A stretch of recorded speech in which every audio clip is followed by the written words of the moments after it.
All right, let's get moving. Good morning. Okay, make sure everybody's got their green light on. Unless you want to make a snarky comment, at least fine. All right, I'd like to call to order today on the 19th of October, 2022, the meeting of the Finance Committee of the Township of Newtown. Do a quick roll call. Mr. Fisher. Here. Mr. Nabholz. Here. Mr. Skoukis. Here. Ms. Pacell.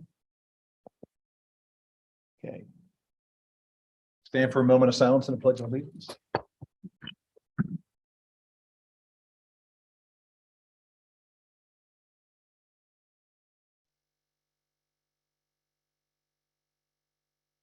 I pledge allegiance to the flag of the United States of America, to the republic which is stands, one nation, under God.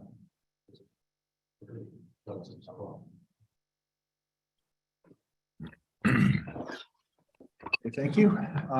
Real quick, personal news, I'm resigning from the committee effective the end of the year. I'm moving, so apparently I have to live here to be on the finance. Yes, yeah. Such a thing. So, yeah, Details. yeah, little things like that. How far are you going? We don't know yet. We're not moving until June, so we Okay. have to figure out where we're gonna go next, but we took an opportunity in the market. So, Good. yeah, good luck. Thank you. Lived here for 25 years, no complaints whatsoever. Yeah. So anyway, so moving forward from there, also, Rich, congratulations. Thank you very much. Very happy for you. Thank you. I actually, the real reason, guys, is Rich is leaving. I can't. I think everybody can. In fact, that's why Steven's not even here today. He can't even handle another finance committee meeting. Okay, so let's dive into the agenda real quick. I have a motion, please, to consider approving the agenda for this meeting on October 19th, 2022. So. Second, Second. any comment? Motion moves 4-0 to approve the agenda. Any public comment for the agenda items only? I see no one here. Anybody online? Nope. Okay. May I have a motion, please, to consider approving the minutes from the September 21st, 2022 meeting? Make a motion. Second. Any commentary, questions? Motion passes by 4-0. All right, let's move on to monthly reports. Lafayette, sir. Sure. So overall, our revenues are down $487,000 in comparison to September of 2021. In addition, our expenditures are up $890,000. Although expenses are up $890,000, as I say every meeting, there's a $1.2 million transfer that happened in 2022 for the revenue over expense for 2021. Somebody, never mind. So some key factors in the uptick of revenue, our real estate taxes are up $434,000 in comparison to 2021. There's still an additional $147,000 in general fund taxes to collect compared to $113,000 in 2021. Although we're a tad bit behind where we are in the collections, the township is still well on target to hit our budgeted number, if not surpass it by the end of the year. Overall, other taxes are showing a large decrease of $590,000. LST and real estate transfer down slightly, about $13,000. Obviously, that leaves the main contributor of the real estate transfer taxes.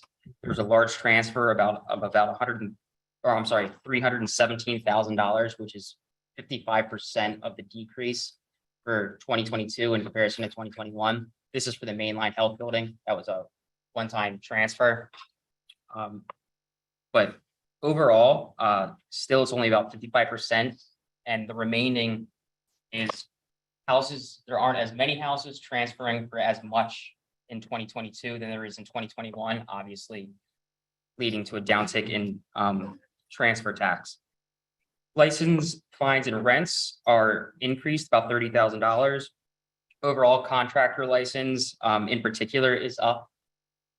Also, as I reported last meeting, in early June, we made a real push to collect some delinquent business license that we haven't collected in previous years. So that's going to be a one-time revenue uptick. Although up only $6,300, interest is up, which is good and bad, depending on what you're doing at the moment.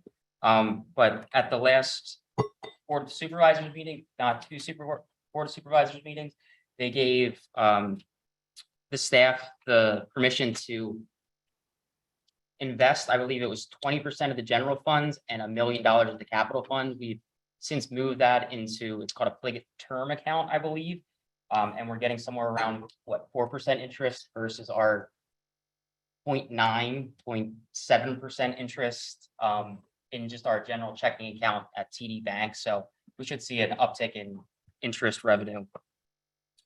The next increase you're going to see is about $66,000 in state and local government.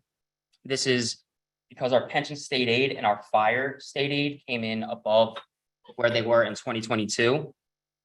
And the last main revenue variance you're going to see is a decrease of about $394,000 in public safety.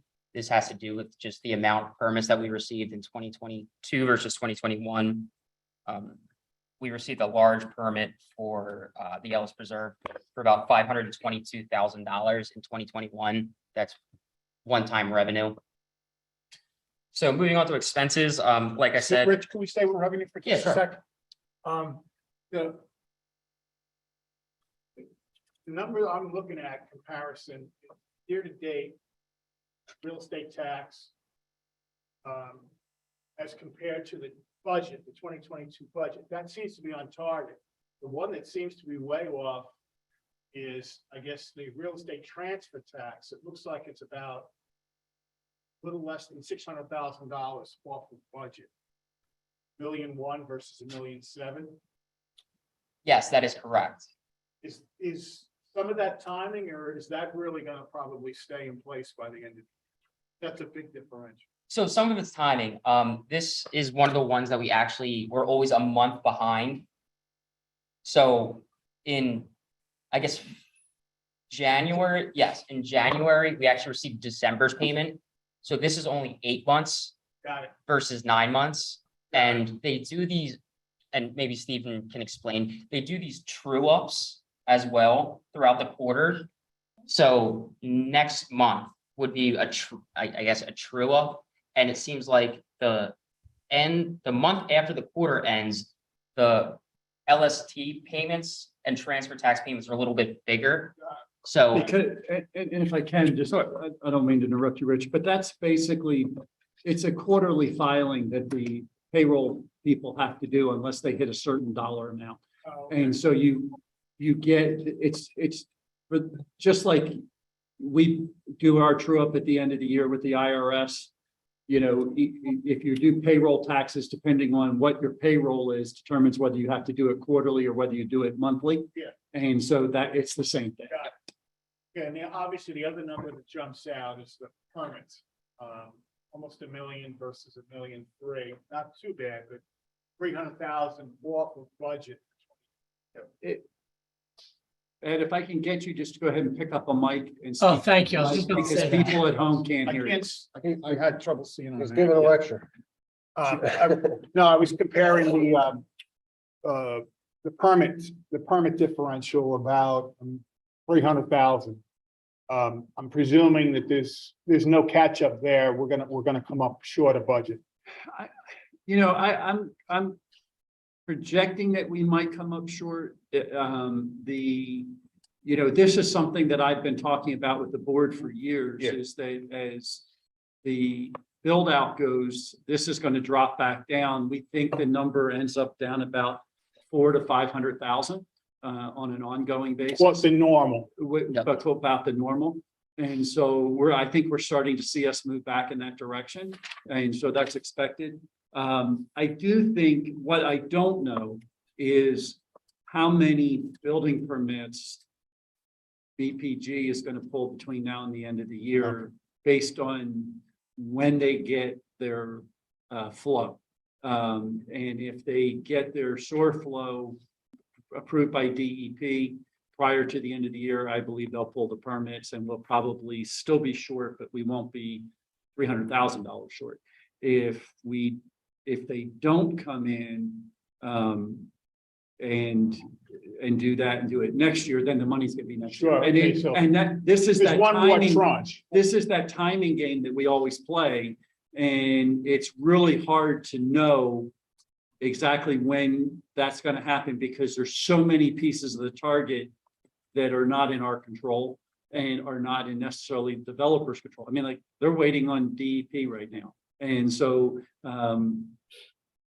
you know, they thought this was gonna be done probably 5 months ago. And so, you know, it's one of those So things. this is the final build out that's closest to the Ellis Drive That is and correct. Westchester Pike. And really, once that's done, there's really not a whole lot left in that, you know, in the permit side that we'll Got it. have left. I would make one other note, you know, and Rich, you can correct me if I'm wrong, but I believe real estate transfer tax is also down some, and I anticipate, based on what we're seeing a housing slowdown. Yeah. And, you know, I anticipate that's gonna be a trend that we're gonna see Right. even into next year. And so, you know, we've really had some really good years for about the last 6 years. Right. And I anticipate we're gonna start getting back to Yeah, and price what I'm gonna increase, yeah. call normal. And, Yeah. you know, and so that's gonna be one of the challenges that this committee and the board is gonna have to really look at is where we are financially. Thank you. Rich, what did you mean when you said the phrase, we went out to collect some business license fees that we haven't collected? We were made a push, aren't we always trying to collect? That's correct. In 2020 and 2021, with the pandemic, we were working from home. A lot of business licenses just didn't get collected last year. So we went out and we actually picked up the phone instead of just sending delinquent notices like we normally do. We actually picked up the phone and started calling people. We just made an extra effort. We always make an effort to collect what's delinquent, but we made an extra effort this year, if that would make sense. I think we noticed a trend that they were starting to go down, and we didn't necessarily believe that all the business, we expected less in 2020, right? We knew that businesses had slowed down. And some businesses didn't make it through 2020. And then when it followed into 2021, we were looking and saying, that's not what we expected. And so we needed to go back and be a little bit more aggressive. And you have some people that pay timely and you have some people that don't, and you keep pushing, but they've been really like almost debt collector kind of hounding on some businesses this last year to try to get it back. And they have to pay penalties when they pay late, of course. I don't There- think for there is that no one, there penalties is on our not a business penalty on license. that one. So a business in this township can pay whenever it feels like without penalty? Well, that's the way it's set right now in the fee Okay. structure. I would have to look to see whether our ordinance allows for a penalty for being late. We just don't have one set at this point. And it's really not been a problem until 2020 hit. People were paying pretty timely and it wasn't an issue. 2020 came and we saw that change. Okay, because I just picked up on the comment that you had to make a push to collect it. I'm like, well, if they're paying a penalty, then it doesn't make sense, Yeah, right? but the But of pandemic, we weren't course- sure if the businesses closed, if they just weren't responsive, if they weren't in the same building. So we did a lot of follow-up this year. Just to, clean our books up and make sure that we were billing the correct people. The businesses were still in business. They were still located where they were, same amount of employees, things like that. I mean, off the top of your head, roughly, how much revenue is associated with that Not, revenue it's- stream? About 35,000, I Oh, think. okay, okay. Yeah. Relatively speaking, small. yeah, Okay. so, yeah. I think normally it's like in the 30s, like Okay. low 30s, and then I think we're up at 35 this year. Am I Yeah, right? yep, I would say about $5,000 in additional, I guess you would call it the one-time catch-up. But it's not an absorbent amount, but at $75 a piece, obviously accumulated Right. pretty quickly. If a township resident is late in paying what they owe the township, are they penalized? It depends on what the fee is. Some fees have a penalty attached to it, some fees don't. I mean, obviously, if you don't pay your taxes, that's set by state code. You have that 2% discount, Mhm. pay face, you pay a 10% penalty. We have other things where there's not an attachment. I don't think there's one on alarm fee, on an alarm It's There's- only a penalty if you have an alarm going off and you don't get it correct. Correct. But But something along the lines of sewer, well, I know it's municipal authority, but sewer, yes, there would be a penalty. so some things are, some things are. Thank you. Thanks. Sure. So as I stated earlier, the spending is up 890,000, but there's, of that, there's a one-time transfer of $1.2 million that the board approved, I believe, in early June from the general fund to the capital. Some major variances that you're going to see is, salaries and wages are up 361,000. That's just because of some contractual obligations to the police, as well as some additional staffing and staffing adjustments.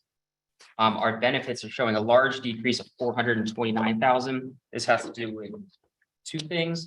The first is a large decrease in our MMOs, minimum municipal obligation for our pensions. And the second thing would be, we actually got a 2-month health insurance credit at the beginning of 2022, meaning we budgeted the full years for health insurance, but the trust performed better than expected in 2021. So we actually got a 2-month credit for it. The next large variance you're going to see is the capital expense of 1.2 million. As I stated earlier, in that 1.2 million, 1.1 of it is the increase in, the transfer from the general fund to the capital, as well as a $50,000 increase for the road program and a $25,000 increase for the public works replacement program. If you add those three things up, it makes up 99% of the increase in capital. And the last variance you're going to see from 2021 to 2022 is a $446,000 decrease in our debt. This was the debt that we were paying out of the general fund. It was a one-time payment in the general fund. And then since the liquid fuels money has been freed up, so we moved that debt service payment from the general fund to the liquid fuels, and that makes up the large decrease in our debt service department. So overall, that is where we're at in September in a very short nutshell. Thank you.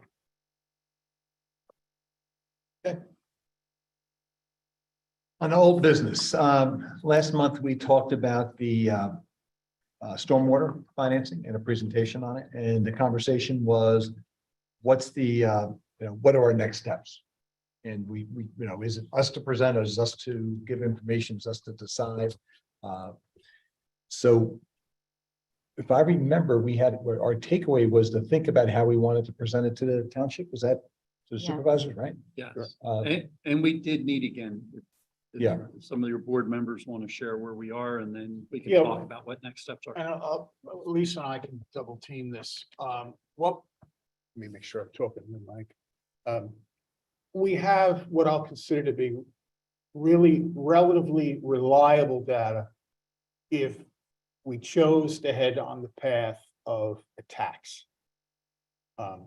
Where we have data gaps is if we want to head towards something related to a fee, either on a per parcel basis or on an acreage basis. And so we've kind of hit a couple, I wouldn't say walls, but we've hit points where not even having the ability to do a projection that we could say within 5 or 10%. We're not even at that point on the fee structure. So we kind of struggled with, we can't even just do an estimate for comparison purposes. So we kind of pulled back and said, look, I think we're going to need to do a little bit more scrubbing in order to at least come up with something other than a tax. Because right now, if we put forward what I think, I'll speak and I'll pass to Lisa. I think if we put forward what we have now, people would say, well, you don't have the information to do anything else, therefore it can only be a tax. And so I didn't want that option just to present itself and be the only path. Lisa, do you remember the number in terms of and that grid that Rich had? And I don't know whether or not we can put up that grid It shows based upon the assessed value, how it would play across the township. Yeah, so basically, what we did was we took an example of $1 million. If we wanted to raise $1 million. Right, we used $1 million as a standard, rather than getting into what's the total amount of revenue that we need. It's like per million.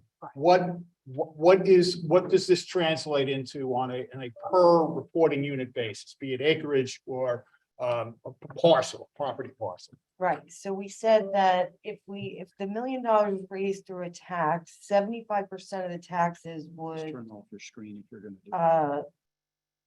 sorry, 70%. 75% of the taxpayers would be assessed $140 or less A year. a year. So that is one factor that we were able to find. Now, using parcel information, if you compare that to raising $1 million through a fee, based on the number of parcels in the township, which is, hold on, sorry. 5,600. Yeah, 5,663. Then you would have, then we would charge $177 a parcel to raise $1 million. Because you Wait, can, if I paid $140 on the tax for my parcel, just on average, would, Episcopal Academy would also be paying $140? Episcopal Academy would be paying nothing, Nothing.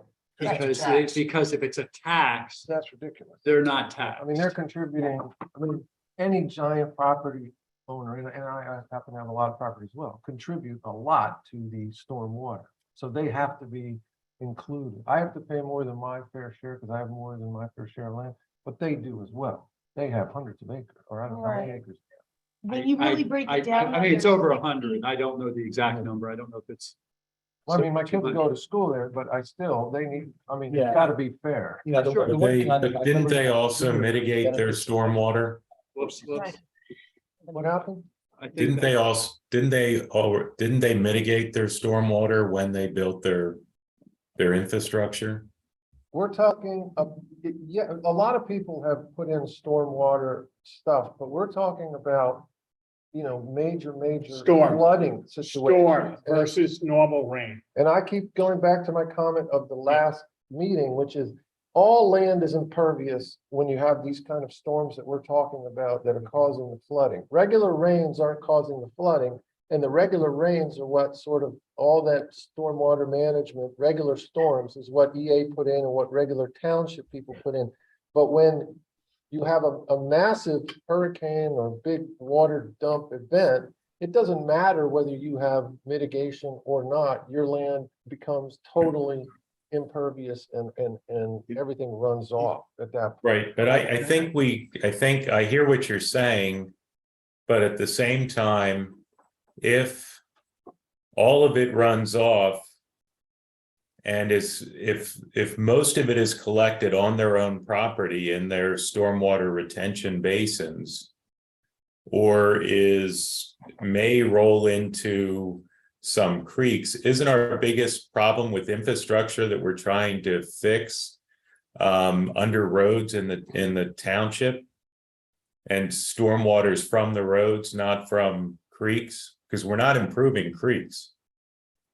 Then I shouldn't pay any tax because all of my water runs into Darby Creek. So, the one thing to consider, and we have to keep this in mind, we talked about this before about pilot payments, right? Is that we're all a part of the community, whether you're business or residential or something like a school. And the challenge we have, if it's a tax, they're a tax exempt entity. However, we're looking to fund this thing based on the entirety of the community.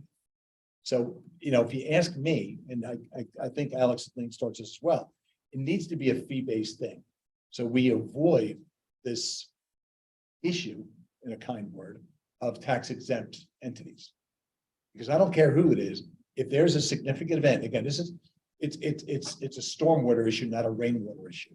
And too many entities are saying, well, we have our own system for stormwater. No, you have a rain catching place. Let me answer, you didn't answer my Hold on a second, question. John. Hold on, John. So we have a rain catching system. It's nice. It does a good job. It doesn't overload the creeks, but it's to collect rain. It's not to collect storms. So they can couch this stuff any way they like. If they want to be part of this community, they have to be part of the community. And they keep on avoiding things by having issues like, oh, we have our own stormwater system. Yes, you do, but it's not what we need. Go ahead, John. So, Stephen, could you answer the question I had is what the money that we're spending, what is that money going to be used for? How much is going to be used to improve our creeks? And how much is going to improve the stormwater infrastructure under the roads and the catch systems on the roads? So there is at least a portion of it that's used, and I'm going to say a smaller portion that's used to improve our creeks. In that we have an MS4 requirement, which is a permitting requirement that requires us to reduce pollution going into our creeks and into the tributaries that go downstream. And so I believe that the projects that we have scheduled over the next 5 years total around $2 million, give or take, a couple $100,000. So that's a set amount that we know. Then we're looking at doing corrections, particularly in neighborhoods where have flooding. And so some of that would be creek improvements to handle more flow. And some of it would be building in stormwater systems that would and should reduce the pollution going into the streams. So, I mean, like, it would not be wise for us to build a system in a neighborhood today and not figure out how to reduce the pollution going into the stream at the same time. Like, we should do both. So the answer to your question is it's definitely weighted more towards collecting stormwater that comes from sources of impervious surface. But there's also a stream benefit in what we are trying to do and how we reduce the pollution that goes in, sediment and those kind of things that goes in. So the exact percentage, I haven't calculated that, haven't thought about it in that way exactly, but it is both ways. I think the thing that comes back from the committee that is important is for us to really figure out how to do a fee and even how to potentially take into account stormwater projects that have been done, whether by homeowners or whether by, property owners like EA, Episcopal Academy, or Lissitor, or whomever. I believe it's going to take an engineering study to get us to that point. Like, we're kind of at a spot where we're pushing up in order to really know how to do the next best step. We're going to probably have to invest $500,000-$600,000 in a study to take the next step. The question is, where do we get the $500,000 or $600,000 to take that next step? And the answer may be, for a short period, we look at a tax, or we look at a flat fee across every property, whether they've done anything or not, so that you can do your initial assessment, so that you can go beyond that as to the direction in which whatever it is that you decide to do. The committee has talked about looking at it based on acreage. The committee, and one of the things we found is that the county's information based on acreage is, I'm going to say the word lacking. Subpar. Is subpar, and one of the challenges that comes back is, for example, there are some properties that we know that are in Lissitor that are coming out as 34 acres. Each property is coming out as 34 acres. And what was there, like 15 of those? Yeah. And we The know. exact same number. The exact same number, and we know there's not 15 properties in Lister. There's no property in Lister that has 34 acres on itself. And so, but that also means then that the whole property that's part of Lister is probably not being captured correctly either. And so we have an issue there. And then there's issues like Hunter's Run where I live. Most of us own like 5 feet bigger than our actual footprint of our house. I think my property measures something like 2,500 square feet and my whole house is 2,000 square feet. So if it gives you an idea of, that number, I literally own like about a foot or a foot and a half out from around my whole house all the way around. Then the HOA owns the rest of it. And as such, the HOA's property isn't even registered in the county. They don't have it on their website. They don't even have it as a parcel number as being exempt or anything. They just don't even account for it. But there's probably, I would say probably 30 acres of property at Hunter's Run that's open space that we would probably have to talk about what we would do going forward with Yeah, those properties. if you take a quick look at what's up on the screen now, it's about 10% of the township is identified as unidentified parcels. So that's obviously a huge. Then this is the acreage, the land. Yes. Not necessarily that it's not Can we an see that? identified parcel, it's just an unknown land size. Correct, yes. Can we see that map? Oh. I want to make Because we another, don't see it. And then Stephen, I have a question for you. I mean, what others, I thought that we already completed the study with regards to stormwater.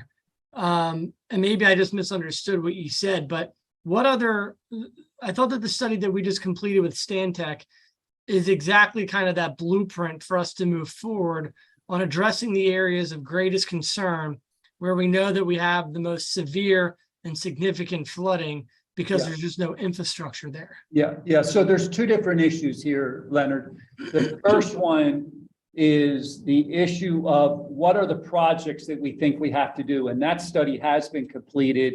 We have 32 projects. We've looked at the top 6, I think, and Stantec had done a design for the top 6, or at least the top 3 or 4. There's an actual completed design. We have a dollar amount that it takes to go do that project. The second piece is now that we know that we have $20+ million worth of projects that need to be done, is how do we intend to fund those projects? And so the comment that I was making related to the study, the potential engineering study, was to either take a look at how do we determine what acreage is for all the properties, and go back and determine which ones of the county's acreage is correct, and then which ones they don't have correct, and then get an acreage count so that we can move forward if we're going to do it based on acreage. If we're going to do it based on impervious coverage, then we have to do a study that shows how much impervious coverage homeowner A has versus homeowner B versus BPG versus Episcopal Academy versus, whomever. And so that's the two questions in regards to the study that needs to be taken next in order to determine if we're going to go by fee versus a tax. If we go by tax, we can make that decision tomorrow and we could move forward. It would be no additional cost for that purpose, other than I do believe that the state law, or not state law, Township code. no, township code, which is state law, requires that if somebody has done some type of remediation on their property, we have a requirement to give some benefit for that remediation. Not necessarily 100% benefit, but at least some benefit to the remediation that they've done. And so, Good. so anyway, that's the difference, if that makes sense. No, it does. And I appreciate that explanation.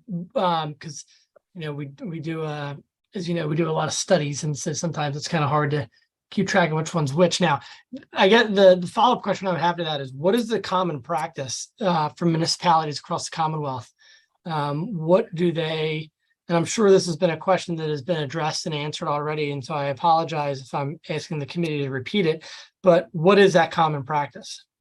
So I think, Ignore it. excuse me? Ignore it. Well, yeah. I think Richard's right. The first one is that those people, most municipalities are trying to ignore it. The second, the next is that people are looking, and it's probably close to a flip of a coin in regards to which ones are doing taxes versus which ones are doing fees. Oftentimes, if the community has made the decision to do a fee, they've also then either turned it over to a municipal authority or created a municipal authority that's specifically related to stormwater. And in some cases, we've looked at some communities that have done it and actually added it to an existing utilities type of municipal authority, and they just added it and moved right on. We've also looked at some that have actually created a new one just for the purpose of stormwater, and then we've looked at some that have just done taxes. I don't know that there's any one correct or any one consistent answer, and I think part of it has to do with the tolerance within the community for, you know, in communities where you have the question of, do property owners like Episcopal Academy, Garrett Williamson, the churches, do they contribute or do they not contribute? In some communities, they've said, we're not worried about it. We're just going to move forward. We'll do the tax and we'll be just done. Others have said, yeah, we want to make sure every contributor into the situation is also contributing to the solution.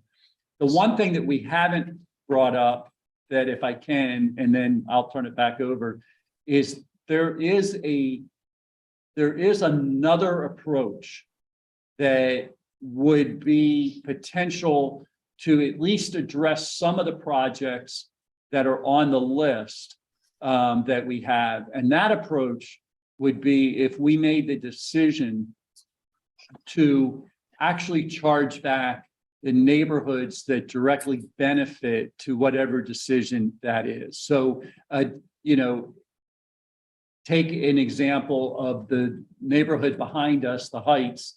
I believe the project in there is somewhere around $6 million, if I recall, give or take $1 million in my, I'm doing this on my top of my head, so I may be off, but I think it's about $6 million for that project. We potentially could go back to that neighborhood and say that it's like a road improvement in that neighborhood. And if we went in and put in sidewalks, we would charge those residents for putting in sidewalks. And so it's the same concept that you could do, and you could tackle this neighborhood by neighborhood, project by project, as to who is benefiting.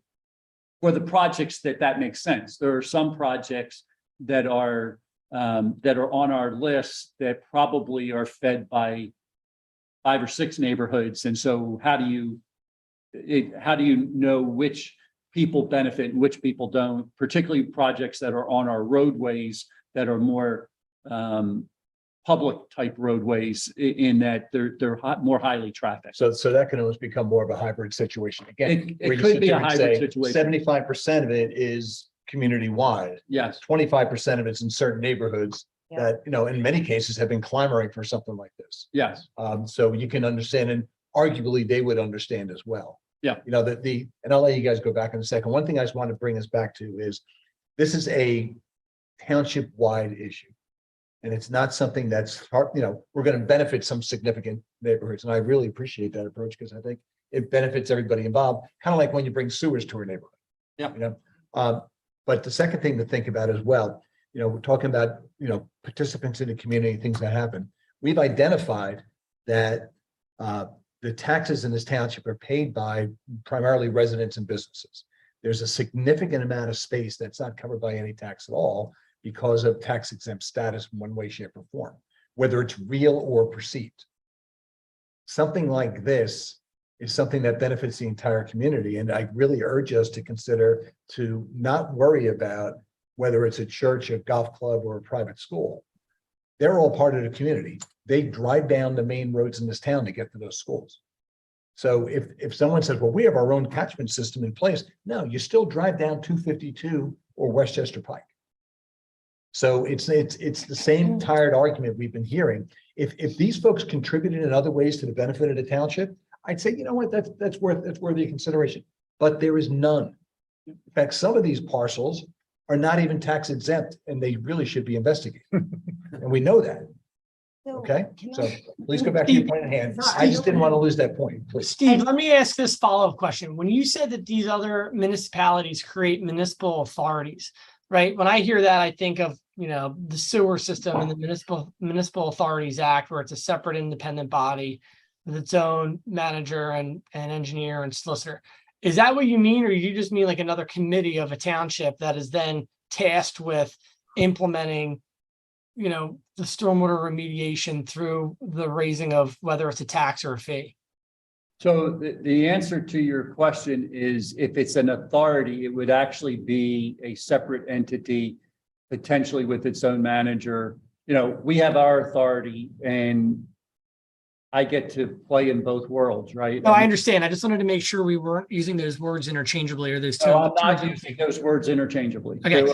So to- with that being said, if I can ask the committee while they're studying this, I think it would be helpful for the supervisors, in addition to collecting the rest of the information, to give us a breakdown of what the surrounding municipalities do with regards to this, and whether it's a tax, whether it's a fee, right? That's obviously number one. And number two, whether they have it as an authority or just a committee or a board. And, I'm thinking off the top of my head, I know Tredyffrin just did a giant study probably 2 years ago, where they mapped everything out, and they are now moving forward with remediating some of these issues. Radnor has had a stormwater fee, or whatever you want to call it, for some years. And I know that they're starting to now put projects online from what they've collected. But I think that it would be helpful for the board, while, and I guess it would be coming from this committee, to tell us when they come to present to us, what their findings are, what the surrounding municipalities have been doing. Unfortunately, I've got to jump, guys. All right. And the last thought is that I agree with Alex that if he is sitting along Darby Creek and $6 million of expenses for the Heights, it isn't necessarily fair that Alex gets to pay a portion of the work at the Heights to make their stormwater management better. Lisa, I why don't you go ahead? Yeah, okay, thank you. So I just want to point out that based on the information we have, there are 66 tax exempt parcels. So if we were translating to dollars, then using, the fee scenario, we would only be getting less than $12,000 from those 66 parcels. So Yeah, I wait, do wait, think it's wait, stay with that for a second. That's a flat fee Mm-hmm. per parcel. Yeah. So in order to generate $1 million of revenue, that's what a per parcel. As compared to, is that Garrison Williamson, or is that a quarter acre plot? which it seems to me that the level of effort that it would take to do these acres and impervious studies to clean up this data would not benefit, the cost would outweigh the benefit. From what we've. If we were going with a flat fee per parcel, it would not be wise to make that investment. If we were gonna head down the road of doing something more specific, identifying unique situations and properties, that's where the costs obviously accelerate. Right, but you don't get that much benefit for it. And I That's, think the real key is this do we believe that after investing 20, 30 million into the system, are we done? Or is this something that as we continue to move forward, typically, when we do these, when you set up an authority and you set up something that's doing that, there's a long-term approach. I mean, everybody's producing wastewater from their homes. We all do that. We all continue to contribute that on an ongoing basis. And that's not going to change. I don't think anytime in probably my lifetime or anyone else's lifetime here, I don't think we'll come up with a new way to take care of all that. So we're going to continue to have that method of getting rid of waste.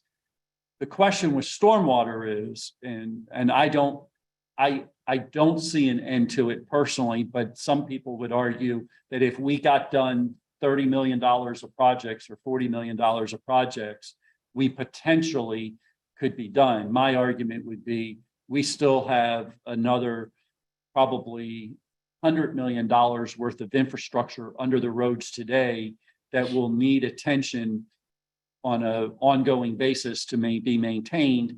And the state's requirements of us on our permitting for MS4 are only going to keep ratcheting down, not get lighter. So, I mean, but that's when you start saying, if I'm looking at just an answer for 30 or 40 million, I may be one answer. If I'm looking at an ongoing permanent type of committee and permanent type of structure, then I may have a different answer because I'm looking at trying to accomplish something different. It's funny, to that end, Stephen, I really think you need to look at the totality of this over maybe even the 30-year horizon. Yeah. Because, and I picked that number out, but if we look at this as if it's a 5-year deal, that's one thing. Yep. And it looks like $6 million.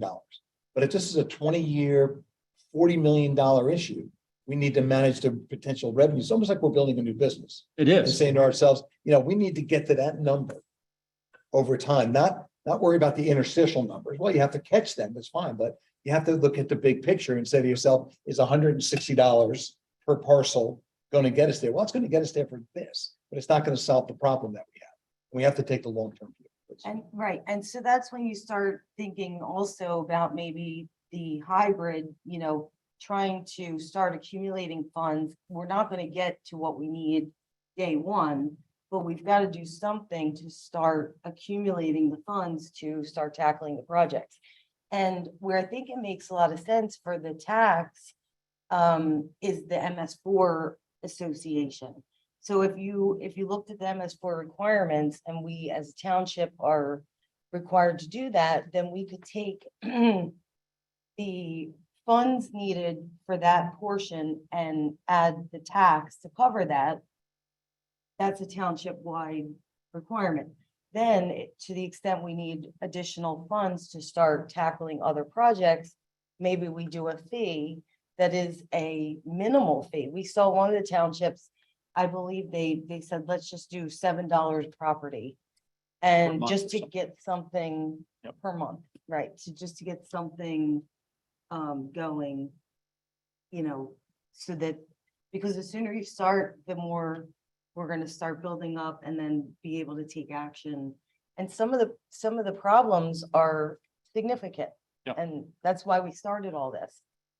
And I think in concert with that, and it's beyond this committee, but the township really has to start communicating out what needs to happen. Yeah. And what the severity of the issue is, because like anything else, if we come out and say, bam, here's what you're gonna have to go pay, that's one thing. It's gonna be, guys, we have a significant issue ahead of us. It's gonna take 3 generations to get it done, and it's gonna look like this over time. Then expect to have to pay for it. And if we don't do that, then you're gonna have a whole different conversation about these things. Mhm. But again, that's not a finance committee.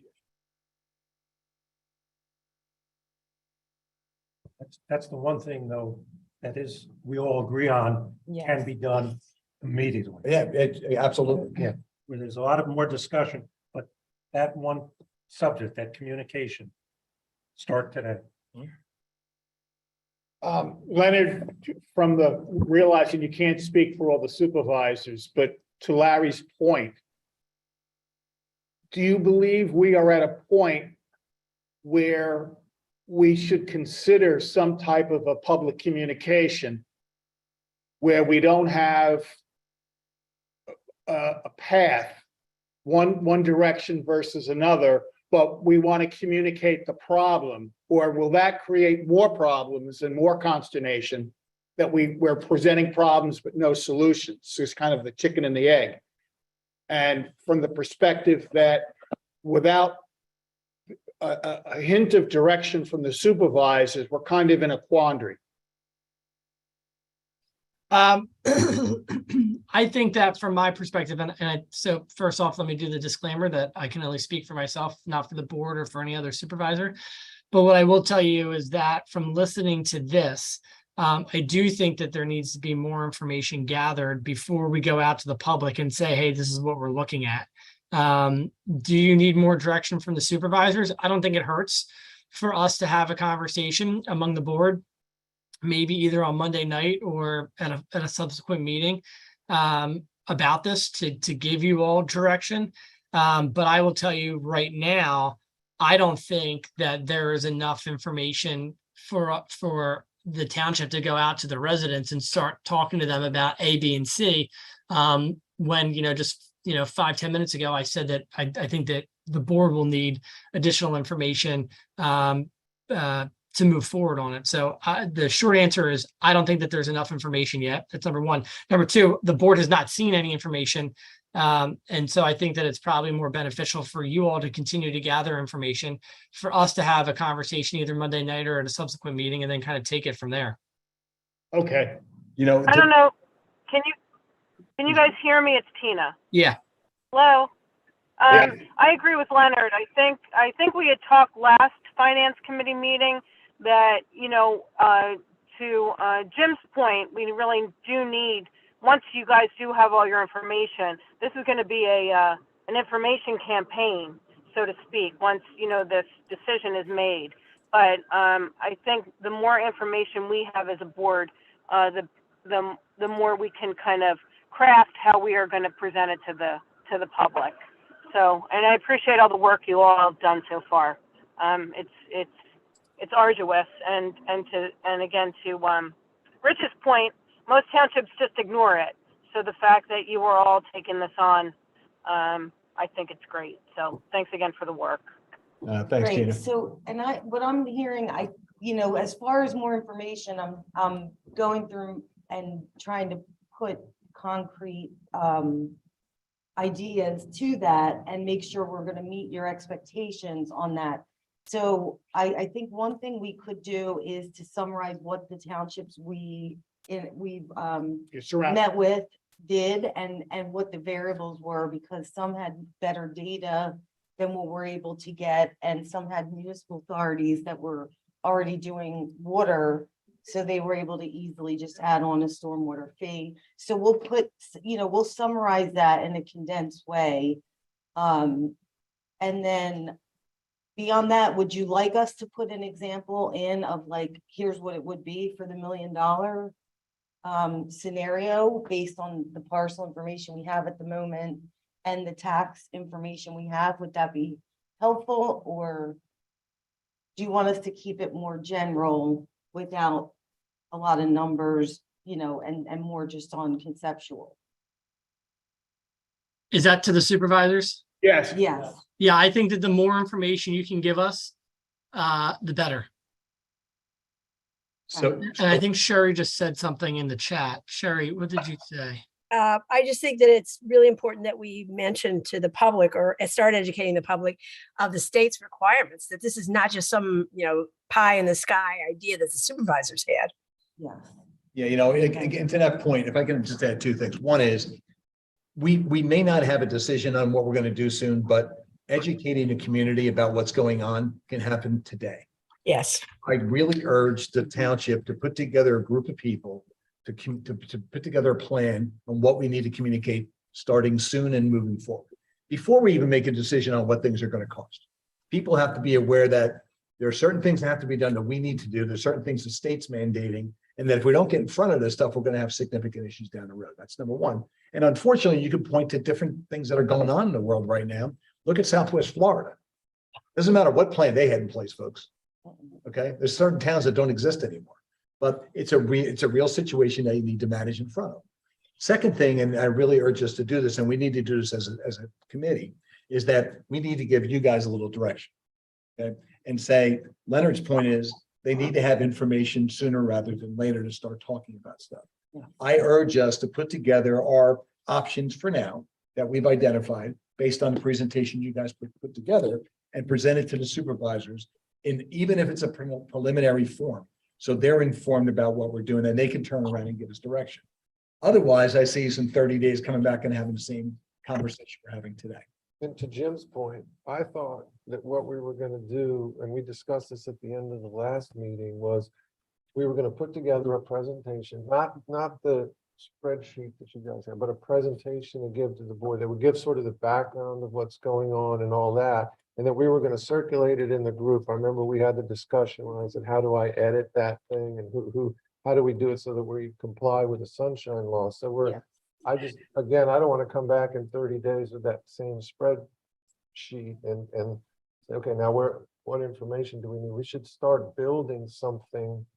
And I'm happy to input like a nice PowerPoint, something that we can start sharing.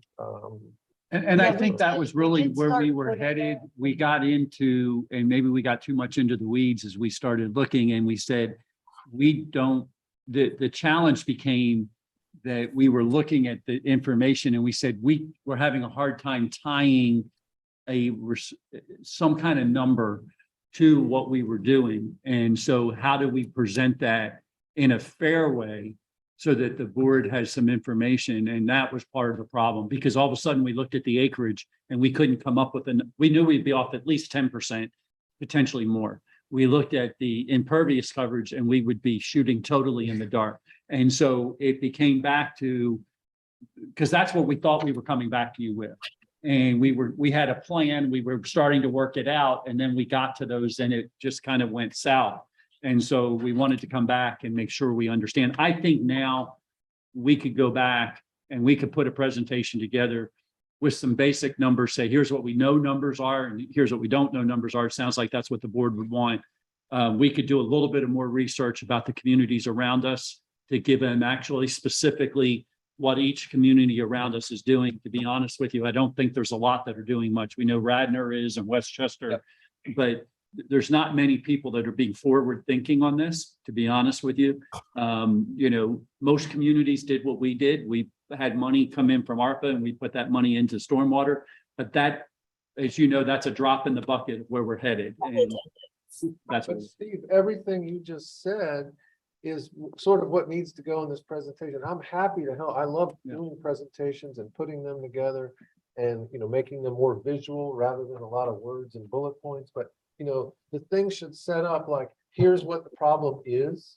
Here's how other townships solve it. Here's what we've done so far. Here's what we know and here's what we don't know. Yep. And all of that now might end up being like 50 slides long, but then we pare it down to what we really want to present. And, Yep. I'll offer yet again, I'm happy to spend some time digging through that and prettying it up.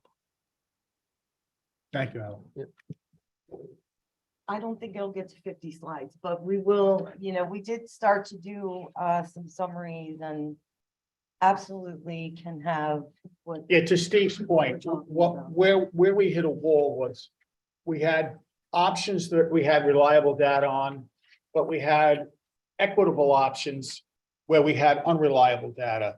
And so it's like, okay, well, what we know, we can do that, versus we don't know what we're gonna have to spend money to find that out. And that we hit that fork in the road, and that kind of stopped us until we come back and say, okay, we can summarize what we know and we can identify what we don't know and let the board of supervisors decide directionally how they want to face off on this. And I Yeah, think. sorry. No. One other thing is, at what point do we take the impervious and the acreage options off the table? Because we've seen enough complexities Yeah. that we don't. Is it really viable? Like, But we should we- can't make that But I decision. think that's a board. And it's also not our decision to make, That's correct. right? One thing we gotta remember, our job is to advise the board of supervisors. Right? So if we do our job. We're passing the buck.